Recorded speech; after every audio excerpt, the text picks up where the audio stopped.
and why they're feeling angry. Are they reading situations in such a way as to experience anger when it's not necessary, when there could have been some other emotion that was drawn up? Kids have to learn, how are you thinking about your feelings? You know, feelings and thought are very close together. They have to learn to manage those feelings. Specific example about kids telling them stories which will send them down the path of destruction. I ask kids, how do you feel? Write this down. You don't have to write your name. How do you feel when you get an A in an exam? Oh, I feel great. I feel wonderful, terrific. Then the second question, how do you feel when you fail an exam? Oh, I'm stupid. I'm no good. I'm an idiot. But two of the kids who are actually good students said, well, I guess I'll learn the stuff. That's why I'm in the class. So kids were telling themselves a story about them, black and white thinking, in other words. Well, obviously I didn't do well on the exam. I'm stupid. Rather than realizing, hey, there were things to learn. I didn't learn them well. I'll learn them tomorrow or whatever. So we constantly tell ourselves stories like that, which are basically negative thinking makes for negative feeling. And then you behave. There are consequences to that. You do things then are very destructive. You may feel angry when you get home. You may want to throw your books. Actually, one kid, it is amazing. I noticed when I helped correct his paper, the next day he's like ripped it up and thrown it in the garbage. So he's so angry at making mistakes that literally, I think it was the school's book too. I have to talk to his parents about that. But he actually literally ripped it out of the book and threw it away because I noticed his book, where are those pages we talked about yesterday? Well, I got the point. He said, well, okay, interesting, but a very angry point. So students have to learn not only about their emotions, but how to read the signals of other people. Often kids are not reading the signals of other people and the way they behave. Another example, as a teacher, you get a million examples every day. There's a break between classes, so kids don't take on too much. And all of a sudden, there's a hassle in the hall. Two kids are fighting. Say, okay, come on back into the classroom. What's the problem? Well, he showed me this monster, and he said, that's you. One kid told another kid. And the other kids are grabbing his arm, and then they got into a hassle. So we said, okay, the class, what would you do if student A calls student B a monster and shows this picture? Well, there are several options. One, you can hit him back and smack him. Two, you can realize the kid was just foolish and you shouldn't even bother dealing with it. Or three, you can do. Actually, there were several other responses that were possible. You could, the kid who did it could apologize and reconcile. All kinds of ways you can deal with situations that are very emotional. If you get kids to sit down and say, okay, let us now look at what signal this kid was giving you. Was he happy in giving him the signal? The kid who gave him my read was the kid who gave him this insult is actually a lonely kid, and he needs more care and love. And he wasn't getting it. So somehow by hassling with this boy, if somebody at least hits you, you know you're loved. It's like Erich Fromm's book, The Art of Loving, sadomasochism. If you're hurt bad enough, you know somebody loves you. That's what we do with love. If we're not getting it, at least if we get a hassle, the guy is grabbing your arm, then you feel somebody likes me, even though it's a fight. It's interesting how that works. But all of this is a question of social emotional learning. Can we have exercises, activities from preschool through middle school, through high school, whatever, to help people and ourselves get in touch with what are we feeling? How are we interpreting that feeling? Is it black and white? Is it that we're responsible? All kinds of things. When something goes wrong at home, we know certain kids are having difficulty at home. They're not functioning so well in class. They feel it's my fault that mom and dad are fighting. Well, obviously, this is another example of a technique of taking blame on yourself when it's not your fault. Or fortune telling. Somehow you feel, I'm dumb now. I'll never be good in the future, similar like the first example. These are ways in which negative thoughts and negative feelings feed on each other. And then consequently, there is breakdown of learning, a failure to actualize the best while we exhibit the worst. So students need to learn that, and self-awareness, social emotional learning involves self-awareness, self-management, and the goals of self-awareness and self-management, knowing the consequences of thinking negatively, thinking crazy ways, feeling confused. Those things have to be untied. Service learning is important. We talked about before about children needing to do things if they're going to actualize the power within. Nothing like service learning to help children develop empathy and to develop the sense of feeling for others. Much of the last week or so, we've been collecting money for UNICEF. But it's not just collecting money in these little orange containers. We have someone come in and talk about UNICEF. We give explanations about there are kids getting polio, which we've eliminated in America, in Syria and around the world, when it only costs about a nickel for one of those Salk tablets to prevent polio. So, collecting, we got about $600 for UNICEF. At least that was the first count that I heard. That money is going to save hundreds of kids from getting polio. The kids who do that realize, I'm saving a child from getting polio. Others, there's a teacher sitting here who has a, quote, spiritual child in the Philippines or another country, and every month she sends a picture. You've gotten pictures of the kid, and then, share it with the class. This is a child I'm supporting in this way in the Philippines. And the kids see that. They see they have a responsibility to the community. Probably the best project we ever did. We don't let kids go when they graduate here. We stay with them for high school, and even married a few of the kids. But we asked several of our students who graduated from here, who were in high schools in the area. We got a grant for several $1,000s from a community person and from a nonprofit corporation. And we asked the kids, would you like to be on a board to solicit grant proposals from charities in the East Bay? And then after meeting and going to visit several of these charities, give money. You are you're not Bill Gates' foundation, but you have $2,000. So the kids went, they looked at the grant proposals. They chose to go to the women's shelter and the Boys and the Girls Club. They went to the women's shelter. You can't even go there directly, because they don't want the husbands or boyfriends to know where they are. So we met somewhere their director, and he took us to where they are at the center. And they heard, what happened, when women are abused, children are abused. And we looked at how they were living, their bunk beds, and the kids didn't have any toys. And it was like, this it's a nonprofit organization, but wow. This is San Leandro, it's pretty wealthy, people living decently, and yet they said, we don't have room for all the people who have been abused, women, and want to come to the shelter. And when the kids heard this from an executive director, they really went, oh my goodness, like with their mouths open. Goodness gracious, this is happening here. So we told them, look, when you work and come back into the community, you have a responsibility to be aware of the suffering in the community. And then, so they gave $1,000 for toys for the children, because when psychologists work with those children through games, helps the children work out a lot of the difficulties of what's happened to the parents and so forth. And they gave another $1,000 to an ecological garden for the Boys and Girls Club.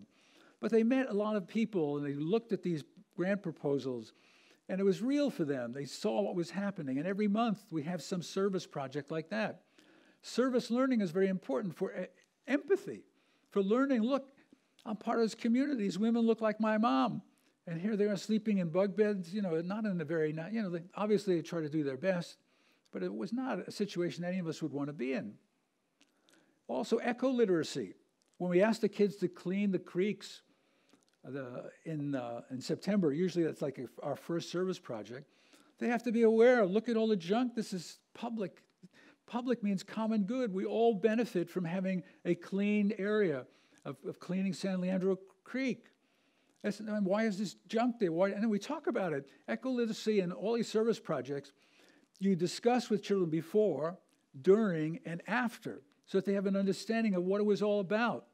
You have to have, as with any lesson, you have to have a clear goal, then you have to explain the steps of the goal, and then at the end you have to evaluate it. So with these projects, the kids are learning about, this is my community. Why would somebody dump all of this stuff?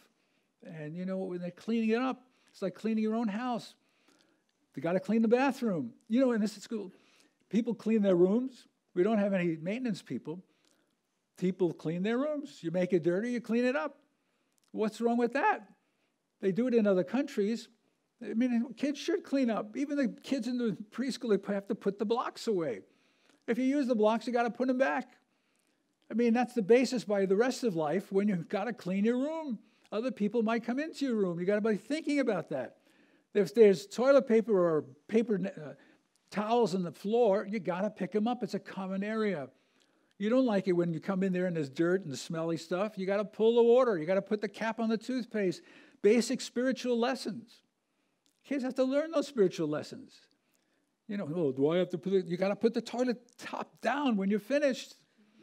I mean, you know, let me see. I remember that one. I mean, you know, these are basic things. This is what education is about forever. It doesn't change. So service learning, eco-literacy, again, we have a religious heritage and we have a secular heritage in America. The religious heritages: do justice, love mercy, walk humbly with God, love your neighbor as yourself. We are created in the image of God. The most powerful idea in human history, if we take it seriously. And then we have the Enlightenment heritage. It's sort of like, you know, there's the Hebraic and then there's a Hellenic kind of lineage. The Enlightenment lineage is, hey, use your reason. Figure it out. You know, there's no substitute for that. Seek personal fulfillment by contributing to the common good. If you look at the actual religion of the founders, it was as much the Enlightenment as it was the Hebraic tradition. They called it the common good, not building God's kingdom. Some of them said, let's build God's kingdom. But that's our religious heritage.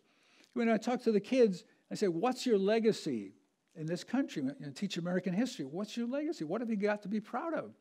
Yeah, we've done some bad things, but let's first look at the good things. You talk about the founders, you know, the Puritans were serious about us building a city on the hill. They weren't the best people in the world, but they were serious. They had ideals. To this day, you scratch an American, you get an idealist. Yeah, I bet we can do it. Let's build the biggest, whatever. Let's do it. The Americans really get in there and pitch. People thought we'd never win World War II, you know, and all this. Well, Americans, you know, we bombed Pearl Harbor. Well, they'll never come back. These guys are, I mean, you know, you get Americans serious about ideals, we'll do anything. We'll move mountains and, you know, whatever it takes, because that's our heritage. That's part of our legacy. The same thing with the Enlightenment heritage. We are intelligent people. We've got to use our intelligence for a constructive purpose. We have to think about personal fulfillment by reading and studying and interacting with other people. Both of those heritages are real for us, and it's necessary to communicate both. We can say, well, okay, we're not a religious people anymore. Well, it depends. Those people who are not religious are often taking the blessings that have been handed down from religious people and saying, well, we just want to do good and prosper, and so the other things. Well, doesn't that come on the foundation of people sacrificing, working hard, devoting themselves to building a reasonable economy and so forth? Yeah, you can say, I don't believe in religion, I just want the goodies. Well, that's real. You know, it's interesting when you talk to people. So, yeah, I'm not religious, but I like this, and I want this, and I like my freedom, and I like, you know, that everybody is such creative people and all this. Well, where does that stuff come from? Where do we get an idea that we have inalienable rights, endowed by our Creator with inalienable rights, life, liberty, the pursuit of happiness? Where do we get all that stuff? Where do we get Martin Luther King? I have a dream, you know, that black children, white children will all work together for God's idea. Where do we get all this stuff? Lincoln says, you know, we with malice toward none, we just killed 700,000 people, but nevertheless, let us go forth for a new birth of liberty. And where does that stuff come from? That's our heritage. I asked the kids, well, what about your mom and dad? It's so interesting that they don't know the story of their mom and dads. Almost everybody there is childs of immigrants. And I asked them, well, what about your mom and dad? You think, you know, my parents came from Eastern Europe. My dad had to go to night school to learn English. During the Depression, he had to suffer like everybody else. Eventually built his own business. He thought America was like the greatest place in the world. And when I said, oh, Dad, come on, you're always talking about America. A kid doesn't realize the sacrifice, the suffering during the Depression, how difficult it was to just make enough money to feed your family. You know, parents have an obligation to tell their kids, what's your story? You know, now that he's passed away to the spirit world, I wanted to ask him so many questions about where he lived. It's interesting. Any book that's about Lvov or Lemberg, in Eastern Europe, I want to know about that. There was an article recently about Lemberg, and I was just, oh yeah, I've got to go there sometime. I was once in Hungary, and I almost made it there, but it was difficult.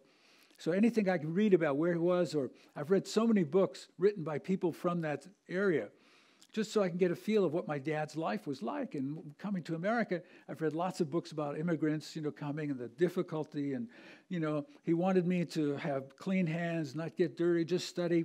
Whereas, coming from the old world, I could have learned a lot of other things.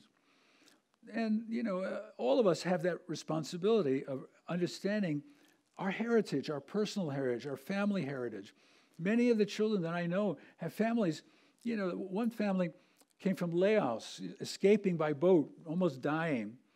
And their daughter was having difficulty in public schools, so they came here for the 7th and 8th grade.